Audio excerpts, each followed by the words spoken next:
Welcome to the Reach Keep podcast. Today we're going to be talking about Bible-believing churches and the border.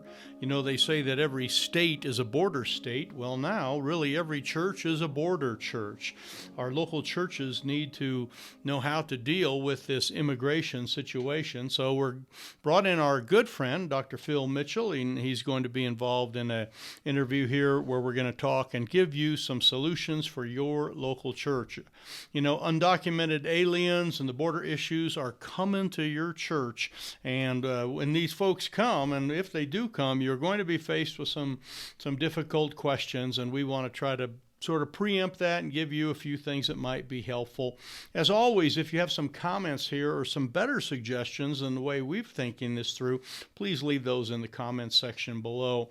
You know, do we send people back? We provide asylum? Do we grant amnesty? There's a lot of questions. Some of them are very political, and some of them are very spiritual. So thanks for joining us here at the Reach Keep podcast, and we'll jump right into this session. All right, I am here today with my good friend Phil Mitchell, Professor Phil Mitchell. I should call you Pastor Phil Mitchell as well, retired pastor now. And pastors, and does a lot of coaching like I do with pastors, and it's good to see you, Phil, and I'm glad you're doing well.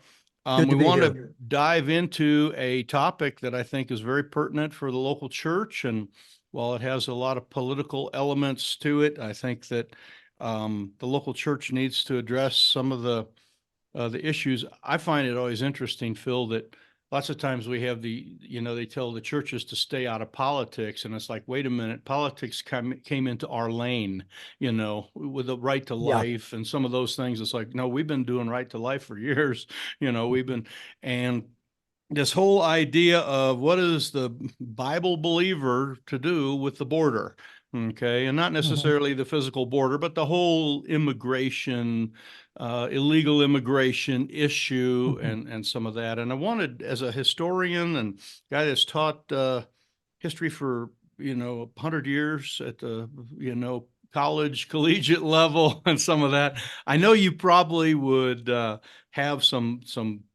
feedback in here. So that my general question is, what should we as a local church do, with this? And I want to kind of get into a couple of the sort of the buzzwords. And I think probably the first one, and I really don't have a good answer for this, but maybe you can tell us from history and from the Bible. But this whole idea of asylum, that seems to be one of the big reasons why people are coming, or at least that's why they say they're coming. And asylum seems to be a legitimate principle. If you're in another country and they're torturing you or whatever, you'd come. But is asylum, is that a biblical thing? And has that happened in other places in history? Do other countries do like what we're doing? Can you help us on some of this? Well, we need to deal with the issue of immigration on two levels. And let me start with the less important issue, at least certainly less important for you and me and your listeners. And that's the political level. And the political level is not really addressed directly by the Bible, except maybe obliquely in a couple of places.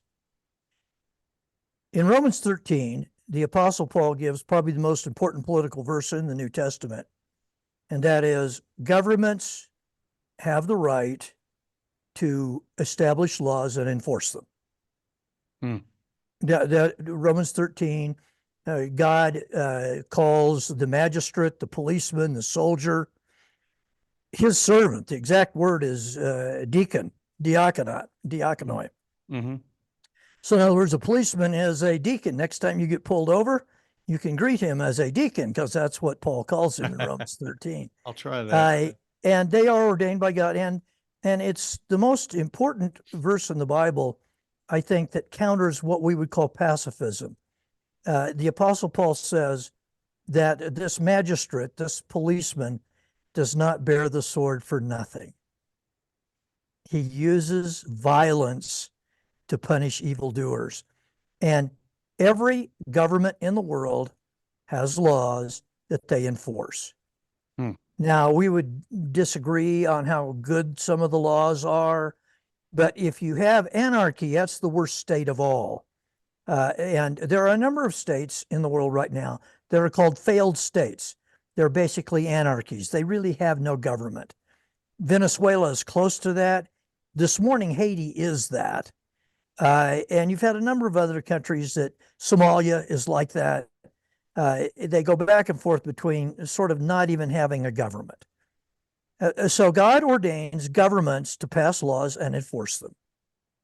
So biblically, it would be good if America had an immigration law that was agreed to by our elected representatives and then enforced.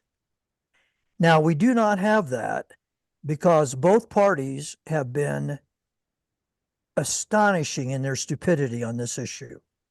The Democratic Party is composed of progressives, is run by progressives, that's far left liberals, Marxists, who want to have open borders for one simple reason.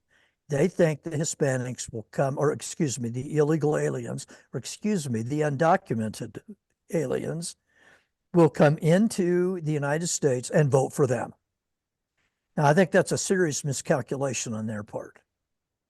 The Republican Party has been very anti-immigration. It's a serious political error because the people coming across our border are a very likely Republican constituency. They seem to be pro hard work. Not all, I realize there are criminals, and I understand people who don't agree with me on this issue. But when they come across the border, they tend to be pro-family, certainly pro-traditional marriage. Not very many gay rights people coming across the border. And they are a tremendous opportunity for people to be reached. So that leads us to the second part of the question, which is by far the most important part. What do our pastors do? What do our churches do when they're here?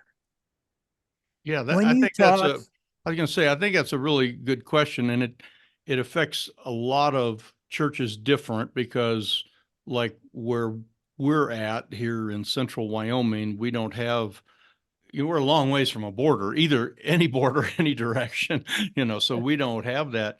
But there are many churches in the cities, in the larger cities, and further south, I would assume this is like a real question for them today. yes, it is. They need an So, answer. So yeah, I'll sorry to interrupt you, but yeah, this is really a serious problem. Yeah. so you have and I have talked, I spoke in a Spanish speaking church through an interpreter. And after the service, I had an undocumented illegal come up to me and ask me a question about, is he obligated to return to Mexico? He's come to the United States, married an American Hispanic girl, and has 4 children. If he goes back to Mexico, he'll never get back into the United States. It means he will be abandoning his wife and his 4 children. So as a pastor, what do I tell him? Yeah. What do I say to him? So now we move to a completely different issue. We're pastors, we're churches. How do we respond? There's an interesting verse in the New Testament, Matthew 25:36. Jesus congratulates people who feed the hungry, give a drink of cold water to the thirsty, and they visit people in prison. Now, Jesus is not saying that the people in prison are there unjustly. They could very well be there justly, but still the Christians that Jesus is talking about in this great parable of the goats and the sheep in Matthew 25, he congratulates Christians for visiting the illegals, those who have even been justly imprisoned. So the church has a responsibility to minister to people, whether they are here legally or not. It is not our job to enforce the law. That's the government's job.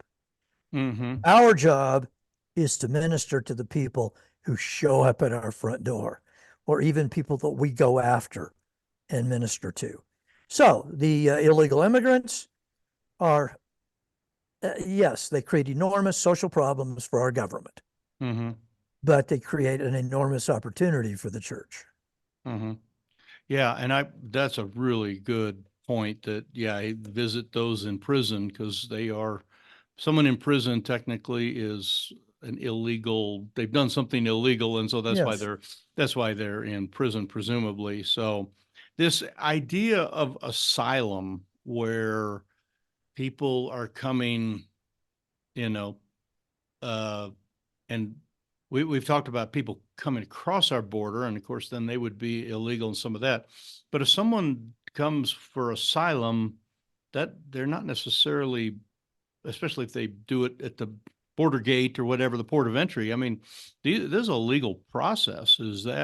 Yes. Is there history on the asylum process? Or is that is that an American thing? It never happened in any other country. Like we have a constitution and everyone else was a monarchy, at one time. How did asylum come to be? Every country in the world, to some extent, enforces their border laws. For instance, I can't just go meandering into Mexico without documentation. I can't go to Canada, the longest undefended border in the world, Canada and the US. I can't go into Canada without certain kinds of documentation. And I go every year into Canada. So every country, the government of every country has border laws that they enforce. Now, the idea of asylum, people who are being persecuted for political or religious reasons in another country seeking asylum in the United States, that's a question the government has to settle. We don't settle that question. And I'm not sure there is any biblical reference that would help us to decide that issue. I Hmm. think governments are just going to have to make a political calculation and decide on it. Right now, the current president of the United States is being greatly hurt by his immigration policies. The American people, most recent polling has shown that immigration is the number one issue in the mind of the American voter. And they believe that the current president is handling it very badly by Hmm. about a 70-30 margin. But Hmm. that's their duty to decide on that, to Hmm. decide how to handle that. A number of America's liberal, progressive big cities have sanctimoniously declared themselves sanctuary cities, offering asylum to immigrants, but it's blown up in their faces. Hmm. As even the city of Denver, where I live, now has uh, tens of thousands of illegals here, and they don't have the money to take care of them. Hmm. So asylum has to be decided by governments and settled on. The church, we offer succor and salvation to people who show up at our doors. Hmm. And I think that's our responsibility. I told this young man who asked me if he should go back to Mexico, I said, I think a higher moral imperative is for you to remain and be the father to your 4 children and husband to your wife. Uh, and I said, I know I'm making an on the spot calculation here, but I'm weighing moral imperatives. And I think your highest moral imperative right now is to take care of your family. Hmm. Yeah. So I encouraged him to stay and to take care of his 4 kids. He'd been in the United States. He entered illegally 20 years before. Hmm. Wow. And there he Uh, was, born again, an active member of the Spanish speaking church in Colorado. And I've spoken at the church a number of times, and it's full of vibrant Christians, most of them who came here illegally. One member said, I've been accused of being a wetback. He said, but I'm not a wetback. He said, the Rio Grande didn't have enough water in it where I crossed it. So I'm just a wet foot. and that, I mean, you talk about battling moral imperatives. Yeah. Yes. And pastors Sometimes face that rubber hits dilemmas. the road. Yeah. You got to figure that Oh, out. we face dilemmas like that. You know this from your pastoral experience. The people listening to this video know that. We face a moral dilemma at least once a week in Hmm. which we're weighing these very demands. And I admit it's hard. Hmm. Yeah. What about the concept of amnesty? Seems to be um, a word that, you know, one party doesn't like at all, and the other party seems to love it. is there, I mean, it's the idea of forgiveness, I guess, and kind of putting you back. It seems like kind of a Bible, it almost seems like the word grace in a way, you know. Is Mhm. is is there some history behind the word amnesty, and uh, is there biblical principles behind some of that? The United States has offered amnesty for a long time to people who are persecuted politically in other places. Now, not always. For instance, even just 100 years ago, the United States government did not grant Jews amnesty who were fleeing Nazi Germany. Wow. So we have a long history of that. Sometimes we offer people amnesty, sometimes we don't. But this is a decision that has to be made by governments. Churches don't make that decision. Pastors don't make that decision unless they're Mhm. serving in a legislature or a Mhm. legislative body. Our task is different. We offer grace and amnesty to people who come to our churches seeking help, seeking salvation, seeking a relationship with God. We offer them the amnesty that God has to offer, which ultimately is the only amnesty that matters. Mm. But the amnesty issue itself has to be settled on by the government, and governments settle that unevenly all over the world, all through history. Our own government changes its mind periodically on Mhm. how to treat that issue. Remember, the political parties deal with the issue of amnesty not on the basis of any biblical principle, but on the Mhm. basis of raw political calculation. Mm. And that's all they're doing. So they don't have moral high ground on this issue. We as pastors have moral high ground. We have to decide how to deal with the people who we are confronted with on a daily basis. Well, I would say that amnesty is certainly like what we do every Sunday morning when we open the doors and let people come into our church. The poor, the lame, the halt, all that verse that talks about the people that are rough, invite them in, and we invite them in, and whatever their scenario is, wherever they've been, once they come, they're welcome in our building, and we're going to, of course, we're motivated by the grace of God and going to give them, the scriptures and help them live their life, and no matter where they've come from. And I think that's what a local church really needs to be, kind of an amnesty. Boy, this won't go over well, but you talk about sanctuary city and some of that, but does not the local church need to be kind of the sanctuary, where people can come? And in fact, we Mhm. call it the sanctuary, where people can come no matter where they've been, and they can be loved on and helped, and not that we compromise to sin, but we're going to help them. We're going to love on them. We're going Mhm. to accept them and help them to be belongers, you know. God's policy is 100% amnesty to anyone who asks for it. Yeah, I love And that. he paid the price for that amnesty with the blood of Christ. Hmm. So obviously the churches are offering amnesty, and we need to talk about ourselves as individuals. We as individuals offer grace and forgiveness to anyone who asks us. Hmm. But that does not mean that that necessarily translates into government policy. Mm-hmm. Taking personal Christian ethics and applying it to government policy is a serious doctrinal error. It's a hermeneutical error. It's a problem of interpretation. People have done that for years with the Sermon on the Mount, saying that when Jesus says, turn the other cheek, that what he means by that is that government should not have armies, the cities should not have police departments. Oh. And that's a serious misinterpretation. Clearly, the Sermon on the Mount, Matthew 5-7, is to regulate the personal behavior of the believer in Jesus Christ. Mm-hmm. That's what it applies to. It does not inform government policy. Hmm. Yeah. Yeah, and I can see that. And the government can do things. I mean, you were talking, amnesty is something that they could offer, and that's a political amnesty, we'll call it, a governmental decision, just the same way like the governor of a state or even the president can pardon a criminal. a criminal could be guilty of doing the crime. He could be found guilty in a jury. He could be sentenced and guilty and off to prison. And then voila, he gets a pardon from the governor. And that's legal just as well as the rest of those are legal. And it's done, but done very rarely.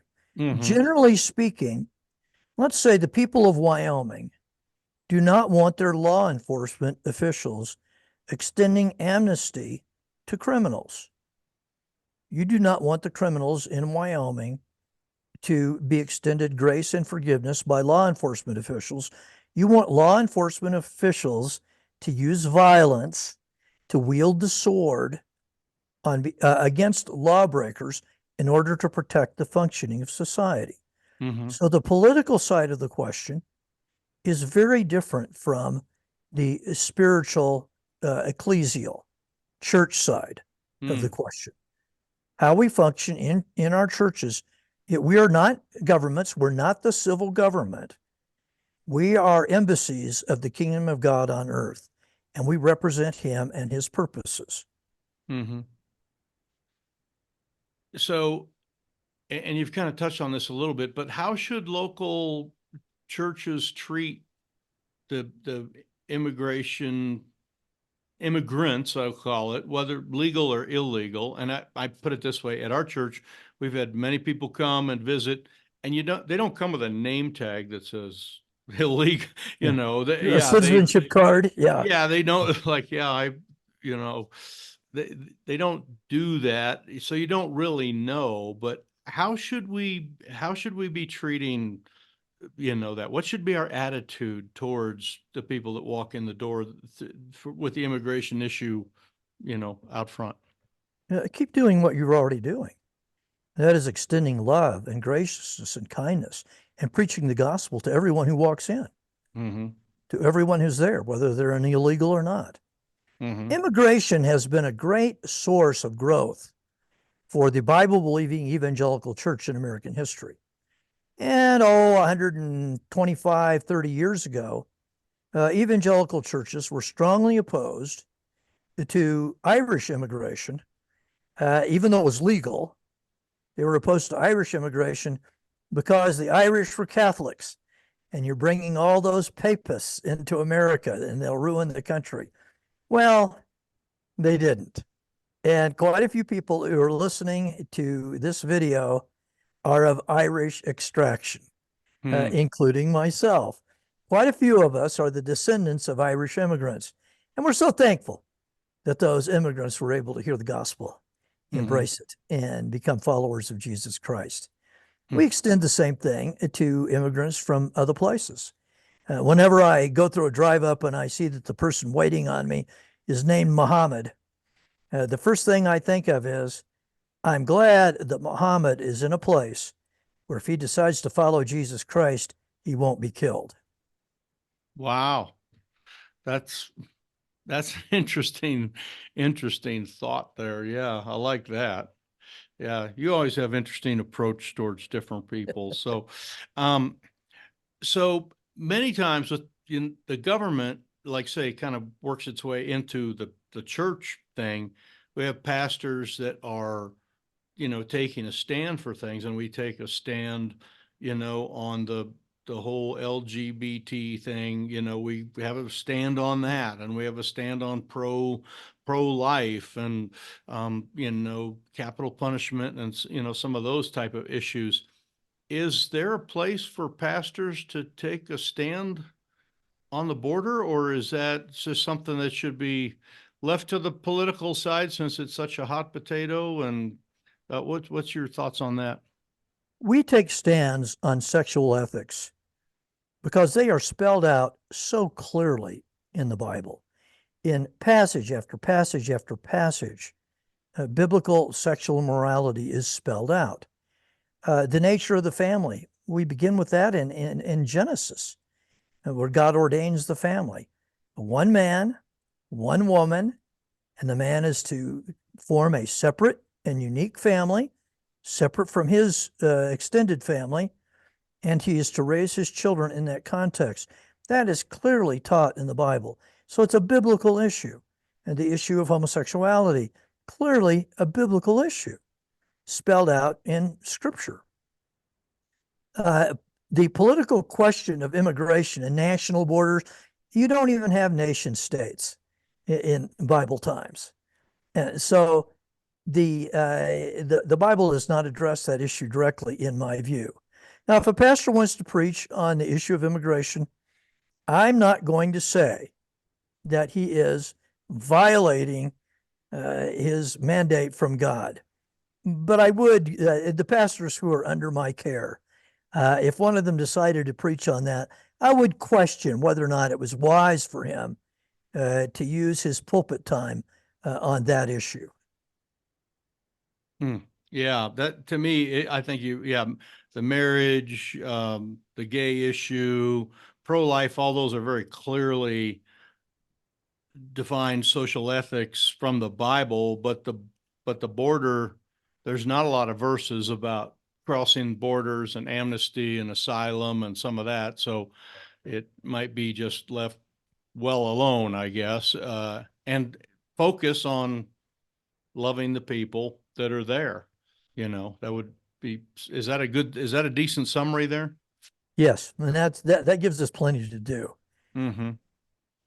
Now, you have a background, we've not talked about this at all, but it seems to me that your background in being a foster parent will help you to reach out. Can you tell a little bit about your family here? I think this is important. And then how does that affect the way that you live and treat others who are disadvantaged? I have 6 birth children, and I have 3 adopted children. I have 1 adopted son from India, and I have 2 adopted African American sons. And I would have to say that that's had a profound effect on the way I view other groups, other races, other ethnicities. I now have 4 adopted Chinese grandchildren. And so I have quite a multiracial, one person's called my family a veritable United Nations. And that's really true. But the reason I did that is because I think the Scripture is patently clear that we minister to people from other tribes. When I was at the University of Colorado as a professor, I used to have my students read the book of Luke. And I would ask them a question on the parable of the Good Samaritan. It was a true-false question. It said, true or false? The parable of the Good Samaritan, in the parable of the Good Samaritan, Jesus is teaching the importance of diversity. Well, the answer to that is true. That's what Jesus is teaching in that passage. He goes out of his way to make the person who helps the Jewish victim a Samaritan. And he's trying to teach people that every tongue and tribe and nation and people are going to be gathered before the throne of his grace, singing "Worthy is the Lamb." And I thought, even as a young father with I had a couple kids, I thought, all right, I'm always yapping about how important it is to obey the Lord, to follow Jesus. And I thought, I can't do everything, but I can take orphans into my home and raise them as my own children. And that will help those orphans. And that will also fulfill the mandate of Jesus to that extent. Now, I have done that, and it has given me great joy to have done it. And it gives me great joy currently because of my intimate and great relationship with my Black adopted children. Mm-hmm. Yeah, that's great. Are there some in your studies, and you're very well read, are there some best practices out there in the local church?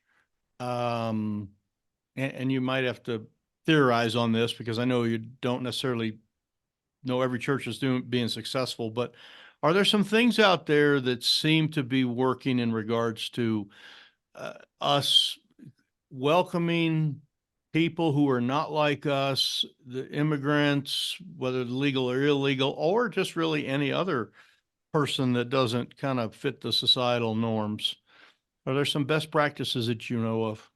Yes, I think the number one thing that has to happen, and it would start with the pastor, since that's who mostly listens to these videos, but it begins with individual members of the church too.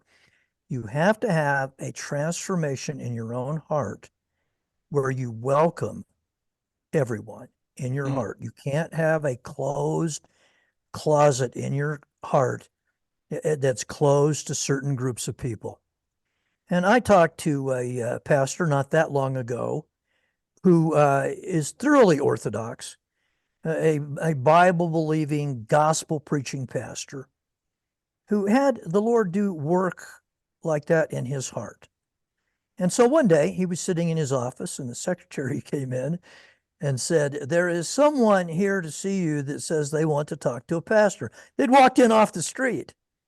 Well, this person came in to his office and was dressed completely as a woman and had makeup like a woman, hair like a woman, but had a deep masculine voice. And of course, my son finds himself dealing with a transgendered person. mm, Well, I think the scripture forbids transgenderism.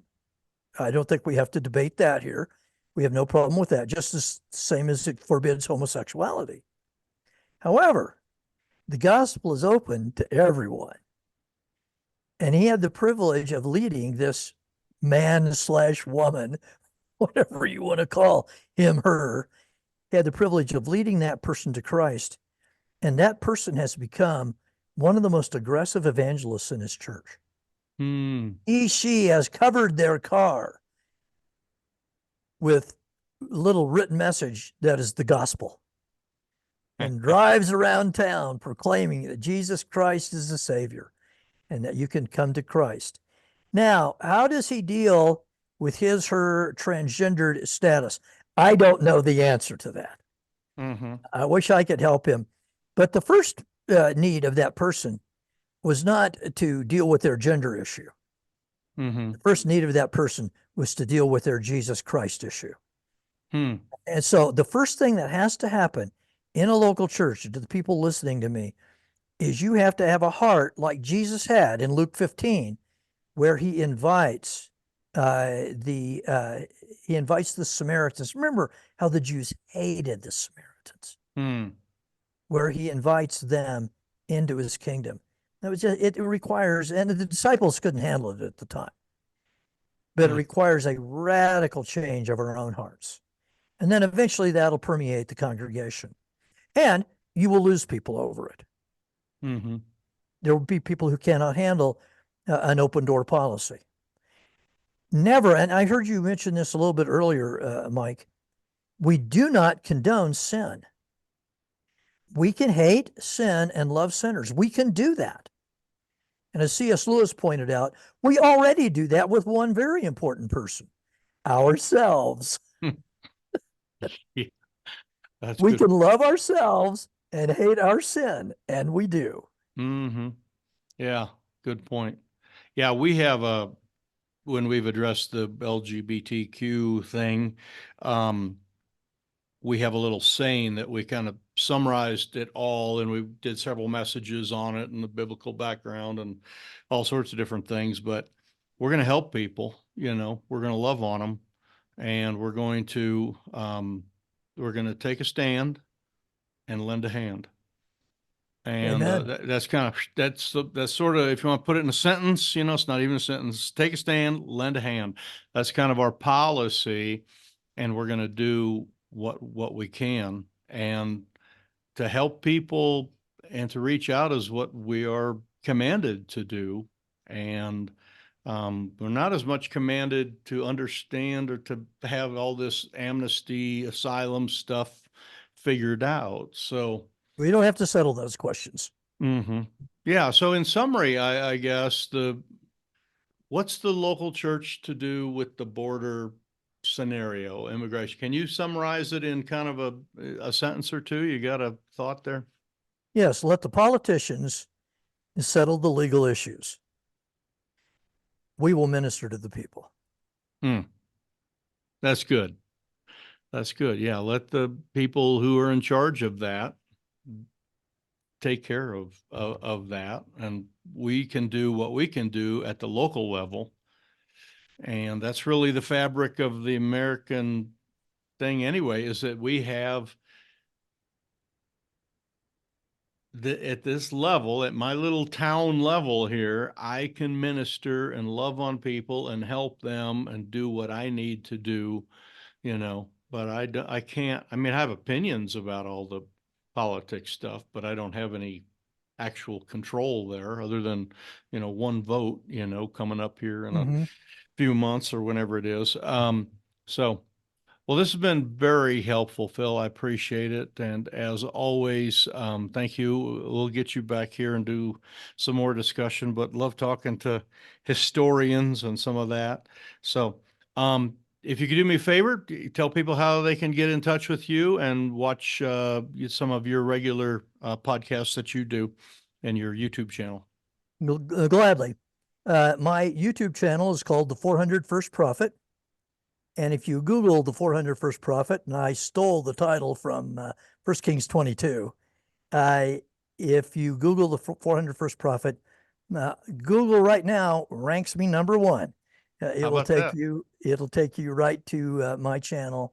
If you want to get a hold of me, it's the 401st Prophet at gmail.com. I would be glad to interact with you on any of these issues. Thank you for your time, Mike. I appreciate it. Oh, you're welcome. Thank you very much, Phil. Well, all right. I hope that that was a blessing to you. I always enjoy having Dr. Mitchell with us. He has a lot of great insight, and I really appreciate him.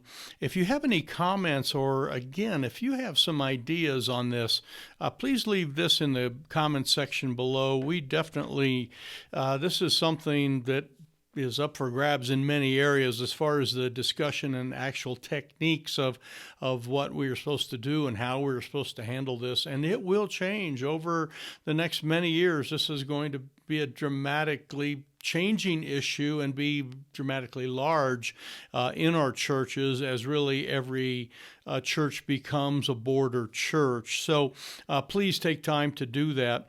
And as always, if this has been beneficial to you, and we try to give what we call focused, practical, and usable advice. And so we want to kind of deal with issues that are right out there. And many of our shorter podcasts on the Better Sundays podcast, which you can find on our YouTube channel, deal with the very succinct little topics, very shorter, but this one's a little bit longer discussion. Hope that this has been helpful to you. And if it has, please give us, of course, a thumbs up and like it. And if you would, share it, that is great. And if you're not a subscriber, if you subscribe, you're going to be getting more focused, practical, and usable advice, which is better than some of the things that YouTube dishes up. I don't know about you, but somehow I get the strangest things show up, but I know that when I click on something, it starts to sort of learn my things I need, and I don't know how all that algorithm works, but I do know that I always appreciate getting good practical stuff, and the Reach Keep podcast and the Better Sundays podcast and our entire ministry is really focused on creating flourishing churches. And so if you're a church that is looking to become flourishing, we can help you. In fact, our website has the reachkeep.com website, has all sorts of resources for you there. Just entered into a long-term coaching agreement with another pastor just a couple days ago, and just trying to help pastors kind of go through and help them with their things that they need. Some of them just need someone to talk to and need some accountability and someone to bounce ideas off of. Many times pastors are very much alone, and because of their situation and sometimes their region where they are, they don't have someone to talk to. And so if you're interested in some of our coaching or whatever, please reach out to us there at reachkeep.com. There's some ways to get in touch with us. So thanks for joining us today at the Reach Keep podcast, and we'll see you again next time.